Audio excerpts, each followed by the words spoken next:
to your March 2024 astrology forecast. I hate March. It's literally my least favorite month.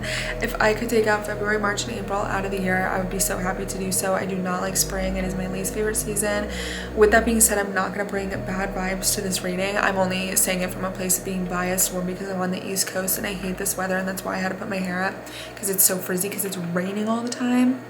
Two, because I have my Saturn in Aries, and that means that around this time of year, everything has to cross over my natal Saturn, and it's never a good time.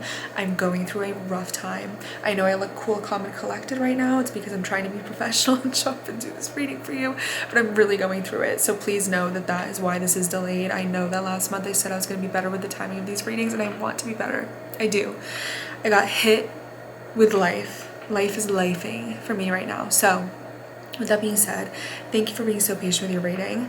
And if you haven't noticed already, this is a pre-recording. It's going to be at the beginning of every single forecast for each rising sign. So if you already watched yours and you're like, why is this clip coming up again? This is going to be, I'll put like a timestamp or something like that in the video so you know where to skip to.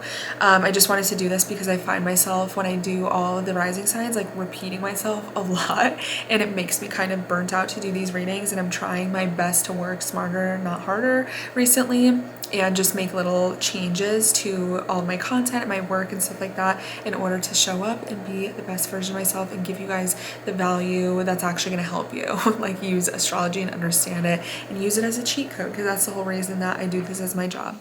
With that being said, I am making a little bit of a transition in my business. So this isn't like a hard launch announcement. I'm just putting the feelers out there a little bit, that I am going to be moving more into like educational content, creating a course, creating what's the word I'm looking for, like lectures and classes and stuff like that. It's not that I'm not going to be doing readings at all anymore. They're probably just going to be more exclusive, where I take like a handful of clients at a time rather than come one, come all, because that's what I've been doing pretty much my entire business. And while I do love doing it, I've met so many incredible people and worked with like over 1,000 customers so far, I have to admit that I'm burnt out, and I've been burnt out literally since my business took off in 2021. And it's been like a long time coming of me just having to accept that and make the changes that are necessary, because I want to do my podcast again. There's so many ideas that I have that like light me up and excite me, but I always have to put them on the back burner because I have to prioritize my clients first, which isn't a problem, but I just wish I could copy and paste myself and be there all the time for every reading, fully available. And especially when I go through stuff like this, it really takes a toll on me, where I'm like juggling all these responsibilities and all these people that I need to work with, and I like can't even, like, I'm going through something on my own, and then I have to show up and like talk for 4 hours about someone else's trauma while I'm not even processing my own. So I'm just trying to be responsible. I think I've said this like on my TikTok, where I think up until this point I thought the solution was like, oh, I just need to suck it up and work harder. And I'm learning now that like the solution is not working as hard, and I think I just was blind to that solution the whole time. So with that being said, has this been out of focus the whole time? It better not have been. Sorry for the noise. I'm in my little TikTok chair, which was such a good investment. Literally saved my back. But okay, the things that we need to talk about this month with this forecast for everybody across the board, regardless of your rising sign, we have an eclipse at the end of the month. We have an eclipse at the end of the month. There is a door closing at the end of March that opened way back in the fall. Way back in like October 2023. That is the month that I want you to imagine in your mind, because it's going to provide the context for what's closing out now. And the reason I say that is because every full moon that we have is going to be a closure, like a door closing to a door that opened 6 months prior. But when we have that attached to an eclipse, baby, that is like 100 times harder and more intensified. So this is really going to be what was the precursor in the fall is now the culmination and the full circle moment, basically, in the area of your chart that Libra rules. Don't worry, we're going to talk about that. On top of that, we have a new moon in Pisces, so this is going to be a new beginning, a new chapter opening in the Pisces area of your chart. We're making the transition from what is Pisces, the last sign of the zodiac, into Aries energy, which is the first sign of the zodiac. So I have the pleasure and the grace of telling you that if you have not been hitting the ground running with your New Year's resolutions, and you're like, girl, we are in the first quarter and I haven't even done anything, it's okay, because it makes no sense as to why our calendar that isn't zodiacal is set up to convince you that in the middle of January, when you're supposed to be like harvesting your nuts and hibernating and preparing for a winter, are you supposed to like transition to this new person. We're supposed to be going with the seasons, baby. It makes no sense why you would like get in a cocoon and blossom in January when everything is dead and cold. So with that being said, as we make our way into spring, it is the new year. Everything's blossoming, everything's like opening up. The seeds that you planted when it was cold and dark and stormy are now going to see the light of day and be able to grow and blossom. So this is your second chance. You always have a second chance. Every day you wake up is a second chance, but this is really your second starting point, I would say, to really take off on your goals, to even just really identify them. I think that people typically tend to get a little bit more independent this time of year and get that fire underneath their butt because we have things that incentivize us, like spring break, it's almost summer, like having a vacation planned, summer plans, things like that, that kind of make you be like, okay, I should probably get up, I should probably start working out, I should probably start saving up, you know, things like that. And you know, with a new beginning comes an ending initially. So we usually have to close things out in order to make room for the new things that are going to be arriving. So with that Pisces energy, that's where it can be the deep, purging, emotional, psychic, intuitive, spiritual endings and letting go, where we are suddenly becoming very poetic and writing in our journal, where we are finding ourselves praying and manifesting, where we are 3 days in of rotting in our bed, and it's totally okay because that's what you're supposed to be doing during Pisces season, is sleeping, resting, reflecting, kind of soaking it all in and learning your lesson of it all. Aries season is that fire coming in, baby. It's like the Kool-Aid man slamming through the wall. Pisces is being like, I just can't let it go, like crying over something, feeling like your world is ending because it is ending, because Pisces does rule endings. And then Aries is that like, like crying for, like it's a new year, baby, and you're ready to just like jump out of bed. I would say that the Aries energy, the transition is like Pisces feeling so distraught and heartbroken and purging emotion over all the things you lost, where Aries energy is like the motivation and the discipline coming from your veins because you're ready to get your revenge and prove everybody wrong that doubted you. So it's a fun little transition. It's definitely a big step from one energy to another, but that discomfort is what gets the ball rolling for a new zodiacal calendar year. So I'm super excited. I hope that these readings help you. Again, always check for your rising sign. You need to check for your rising sign. That's the only thing with my readings that's gonna give you the most clarity. So if you're checking for your sun sign and you're like, girl, it's because I told you to check for your rising sign, okay? Is there anything else I need to add? If you want to book a reading in the meantime, while I still have them open, you can go to KMONEY.biz. Everything's going to be available in the like description of this video, all the links you need and stuff. So you can subscribe to my Patreon, follow me on other platforms, subscribe to my email list, my newsletter on KMONEY.biz, so that way you can see the updates for when I do have courses and stuff coming out. Other than that, I hope you have an amazing month. Please remember that with eclipses, like, you're not gonna die. It's not the end of the world. Can they be intense? Yes. They don't always have to be malicious. You don't have to be afraid of going outside. You don't want to fear astrology. When you fear it, it will find you and it will hunt you down and it will make you face it. You want to embrace the change. You want to be open to what it's trying to show you and to teach you. That way you can evolve. If you're scared your whole life, you're never gonna live. And if you're kind of showing up scared and being like, I'm ready to kind of experience it anyways, you're gonna be taken on that very exciting ride. So as we make our way into the new year, into March, I hope that you guys have an amazing month. Please share what you're going through down below, not only because I love hearing what you guys are going through and it makes everybody, I think, feel a little bit less alone, but also because it genuinely helps me do these predictions to see that there is a running line of consistency and a common denominator between people that share the same rising sign. So tell me what you're going through. I hope this helps you guys. Love you, and thank you for watching.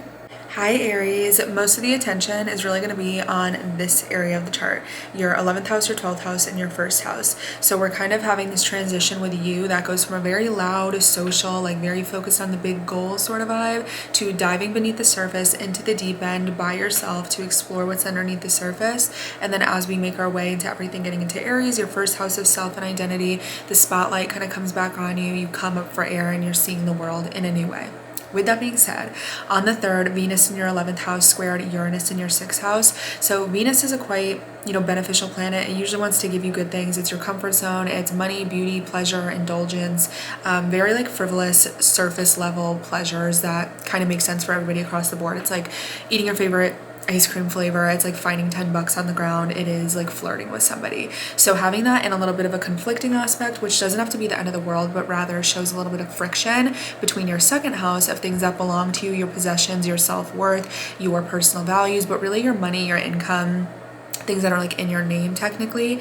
Having a little bit of friction between those two would make me think of something social that might overlap with your finances for better or for worse. In this case, I would say it's probably a good thing, but can have a little bit of tension that comes with it that inspires you to make a decision, take some action, like do something about it. And this can be like friends, associates, social media, support from other people, your sense of belonging in the world, groups or communities that you're a part of, people that follow you, and that playing into your income, your possessions, the way that you feel about yourself, or the things that are important to you in this life, your value system. On the 8th, Mercury is conjoining Neptune in your 12th house. You want to be really wary of like dishonesty in other people. I would say sometimes this can kind of cloud your vision and bring a sense of not seeing things entirely too clearly when it comes to communication. Mercury is speaking, talking, writing, and using your voice. Having that conjunction to Neptune can sometimes be something seeming too good to be true, falling for the snake oil, falling for deception or manipulation. In this case, having it in your 12th house might have more to do with you looking inward, and I would say it's beneficial for things like self-reflection, meditation, spirituality, faith, tapping into all those more esoteric, mystical things that maybe we can't see or touch, but that we can feel and know that they're real because we're experiencing it on the inside. It's a great day to be like very creative. Not super great for having like the most serious conversation of your life because it's likely to be lost in translation or things are just not entirely adding up. You might even have like memories or dipping into like things from your past on this day as well. On the 9th, Mars in your 11th house is going to square Uranus in your 2nd house. So similarly to on the 3rd, Venus was creating the square to Uranus. Mars is a little bit more, it likes to tussle. Mars is about action, aggression. It definitely puts its fists up sometimes. It's very confrontational. It's very aggressive. It's very assertive. It likes to go after what it wants. It relentlessly pursues its desires. So maybe the initial inspiration or like planting the seed of something that you want and desire began on the 3rd, and by the 9th you're already taking the practical steps to make it happen. There can be a sense of competition with other people. I would say that this could even just be like having a fire beneath your butt to go after the things that you want. Uranus though is quite shocking. It's liberating. So in some ways you might be a part of something and now separating yourself from something, liberating yourself from a group or a community or something that maybe you were once a part of. It can be unpredictable. It can shake the table. It can also be non-conforming. It can be kind of rebellious and revolutionary. So to have Mars going through your 11th house, maybe there's even a sense of like, again, competition or conflict with other people, and that is equally playing into your finances, your self-worth, your personal values, or the things that belong to you. On the 10th, we're having a new moon in Pisces at 20 degrees. So this is going to be again in your 12th house. And then on that same day, Mercury is entering your 1st house. So Mercury, thankfully, is already coming up for air a little bit, coming out of that deep end of the water with, again, Mercury being communication, speaking, talking, writing, using your voice. Really where your thoughts are at, your intellect is getting fresh air. It's been in this watery energy for the last like 3-ish weeks at this point. And it's kind of, you can get lost in the sauce a little bit with Mercury and Pisces, especially in your 12th house. It's very dreamy. It's like you're swimming away from the shore and then you lose sight of the shore. And sometimes you can get a little bit too far away and really not know your way back. So having it step into Aries, into your 1st house, you're still kind of floating in that wave pool with the new moon in Pisces being a new beginning in this area of the chart. But Mercury is very sharp. It's very passionate. It's thinking a lot clearer and more progressively with it being in Aries. We know Aries is a cardinal sign, so it wants to be progressive. It wants to make things happen. It wants to hit the ground running. That new beginning in your 12th house can be something like having a new meditation, having a new sleep routine, getting more in touch with your faith, looking inward, starting therapy, starting a medication, really taking care of yourself maybe more in an esoteric way. It's a new beginning in here, I would say, and that's going to be something that will unravel over the following 2 weeks following the 10th of March. On the 11th, Venus is now going to enter your 12th house. So this is very dreamy. This is very, I would say Venus in Pisces is like fantasy-like, and this can be something where we kind of have shiny syndrome and we fall for the things that look very glittery and very shiny on the surface, but maybe aren't entirely what they seem. Is it to say that Venus in Pisces is in and of itself deceptive? No, but it's something where we can kind of think something is too good to be true, or we can get really caught up in our delusions. And that can be really good for something like manifesting or traveling or having a spiritual awakening. It's not too good for making unclear financial investments that we're just kind of crossing our fingers and faithfully hoping work out. So you want to try to combine your practical self with your dreamy sort of spiritual self right now. On the 17th, the sun is going to conjoin Neptune again in your 12th house. We're having all this focus in your 12th house this month. The sun conjunct Neptune is equally a time where you want to be careful with manipulation, being manipulated, or having somebody try to pull the wool over your eyes or be a little bit deceptive. The sun is really usually going to be, yes, your identity, your personality, but it's also like your ego. It's men, it's authority figures, it's like your boss, it's your dad, it's the people that can kind of be in charge of you at the same time. So to maybe have somebody that is of an authority, or is somebody like your elder or a parent or something kind of conjoining Neptune again in that 12th house, it dilutes the clarity with water. It kind of again blurs that vision and softens the edges in a way that for some people might be beneficial. It might feel like you're kind of like taking a sigh of relief and finally letting go of things, letting things roll off your back. You're closing a chapter upstairs of something that might have been mentally weighing on you for quite some time. And then in other ways, again, you might not be seeing things entirely too clearly. This isn't to say rack your brain all month and make sure you're not like insanely lying to yourself. So you don't have to like rip your hair out over this. You just want to be mindful and use your discernment, especially if you get a gut feeling or this sort of intuitive download that something's a little bit off. You really want to trust that. On the 18th, Mercury is going to enter shadow in Aries at 15 degrees in your first house. So we're going to have a Mercury retrograde later into next month, I believe, right? Yeah, next month. So this is just the shadow period, meaning that it's going to retrace its steps back to this point in your chart. Again, that's at 15 degrees of your first house. I would say having a Mercury retrograde in your first house, you definitely want to be careful with like making impulsive decisions with your looks, especially your aesthetics, like getting an impulsive haircut or changing up your style. I would hold off on it. Try to see if you're still into that vibe like 3 weeks from now, because you might start that process and then regret it or just kind of wish you didn't do it in a few weeks. But this can be a time where you want to be clear in communicating with your closest relationships, romantic or not, really anyone that you're close with. Mercury rules your 3rd house and your 6th house. So these are going to be really your everyday habits and routines. It's like your everyday communication, the way that you talk to people, the way that you do things in your everyday life that kind of build what is your lifestyle. So this is a good time to experiment with changes that won't be detrimental if you don't stick with them, like trying out a new workout routine, or like trying out a new diet, or like taking a new route to work, things like that, rather than permanent decisions like getting a tattoo across your forehead.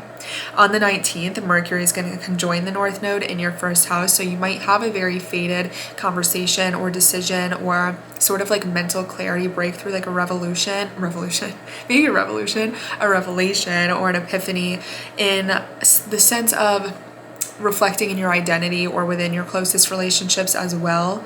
On the 20th, Mercury is going to conjoin Chiron. So that's an interesting little conundrum to have it conjoining North Node on the 18th and then on the 19th, and then the very next day it's going to conjoin Chiron, because Chiron and the North Node have been doing this little dance for a little bit, where this is really, I would say, emphasizing like healing wounds around identity and masculinity and independence and like, what is that word that I'm looking for?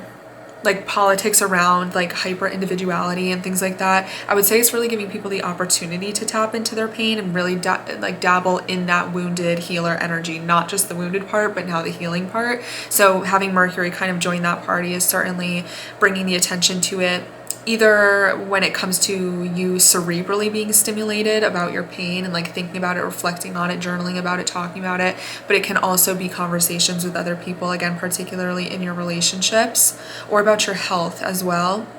Same day on the 20th, the sun is going to enter Aries in your first house, main character energy, spotlight on who you are, your identity, what you look like. On the 21st, Venus is going to conjoin Saturn in the 12th house. I love a good Venus-Saturn conjunction. Can it kind of limit your pleasure? Can it kind of maybe slap you on the wrist for doing something too indulgent or superficial? Absolutely. But typically it's going to be a nice little dance of things that are both pleasurable and feel good and desires of ours, with this more disciplined, responsible, hardworking, authoritative, serious energy. I like it because it's very controlled, it's very practical, it's very realistic in the way that we go after the things that we want and the way that we enjoy our experiences in life. For other people, it might be a hard stop or a limitation or restriction on the things that feel good, like being like, okay, I probably should start a financial budget, or I probably should cut down on the sweets, or I probably should stop just like hooking up with people just to hook up with people. And you might kind of find that you're looking at things through a more serious, committed lens, not for the sake of being bored, but rather because you're like, I'm gonna start taking this more seriously because I'd rather prioritize, we'll say, delayed gratification rather than instant gratification. On the 22nd, Mars is going to enter Pisces. So Mars is now going to be going through your 12th house. This can bring sleep problems. It can bring a little bit more of like harsher thoughts upstairs, because again, we're putting such an aggressive, fiery planet into the area of our chart that's very esoteric and spiritual. Something that we would want to be soft is now getting lit on fire. It can be that you're working very hard in private. It can be that you're maybe working out more like alone, or like in the dark, or at night, or something that you're not telling other people about. Mars is your chart ruler, so anything that it does is going to be very important to you. It might be like a sense of your identity undergoing a rebranding process behind closed doors. There might be some even like repressed anger or sexual energy that might start to become a little bit more, in your awareness, something to pay attention to. Mars also happens to rule your 8th house of sex, death, taxes, transformation, as well as finances, assets, and trust that you share with other people. So those things will likely come to the surface, especially if you've been having conversations around trust and money, where again, there is that sort of emphasis of maybe deception or confusion around the truth, and starting to really look inward about that and make changes. On the 23rd, Saturn is going to enter shadow period. So this is going to be again in your 12th house. We're going to have a Saturn retrograde here. Saturn's been here. It's not new energy. It entered here back in March of 2023. And this is a much deeper, longer transit. This is something I would get a personal reading for to see how it's going to affect you personally. But this is really bringing a sense of, again, discipline, responsibility, sharpening all of the tools that have to do with your psychology, as well as your emotions and things that you have probably suppressed and sort of tucked back into a box in the back of your brain. It can be a very lonely time. I will say that. It can be very lonely. It can be very boring. It can be very uninspiring. And it can kind of feel like you're isolated from the world. It's temporary. That's the best advice I can give you, is it might feel like it's lasting forever. It's not.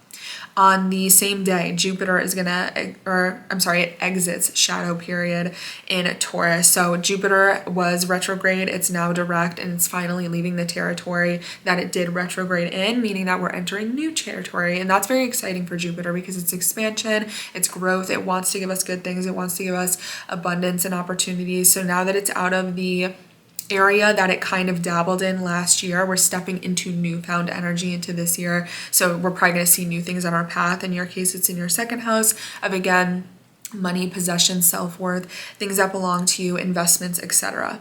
On the 24th, Venus in your 12th house is going to be in a supportive aspect to Jupiter in your 2nd house. Again, really great for kind of combining the more practical, realistic, like material things in life with the more esoteric, spiritual things. Really good for manifesting money. Really good for sort of bringing something into fruition and seeing something materialize in physical form that began up here.